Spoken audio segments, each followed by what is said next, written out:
Nadatnan ni Public Works Secretary Vince Dizon ang nakatenggang drainage project sa loob ng University of the Philippines Philippine General Hospital o UP-PGH. Ito ay matapos inspeksyonin ng kalihim ang proyekto bunsod ng mga pagbaha na nararanasan sa loob at labas ng gusali ng PGH. Paliwanag ni Secretary Dizon, nakaaapekto ang mga pagbaha sa dami ng mga pumupuntang tao sa PGH, pangunahin na ang mga kawani at pasyente ng ospital. Kaya nang makaharap ang kontraktor, hindi napigilan ng opisyal na pagsabihan ito dahil sa kapabayaan sa pagpapatupad ng proyekto. You know, our people don't deserve this. Sabi nga ni Pangulo, our people deserve better than this. Hospital to, PGH to. Kaya sinasabihan ko yung kontratista, sabi ko, nakikita mo ba yung mga tao dito?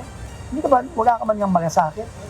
Yung delay na kinokos mo, yung hirap na kinokos mo dito sa mga pasyente dito. Lalo pang nadismaya si Dizon nang matuklasan niyang December 2024 pa sinimula ng proyekto, ngunit 17% pa lang ang natatapos dito. Ang ka-joint venture pa ganyan, ngayon ko lang nalaman, yung kapatid ni Salco. Yung FS Co Company. No, so, very delayed. No? 17% pa lang ang nagagawa. Binigyan diin ng DPWH Secretary na mahalaga na matapos agad ang proyekto dahil nagsisimula na ang mga pag-ulan, habang libu-libong pasyente ang umaasa sa serbisyo ng PGH araw-araw.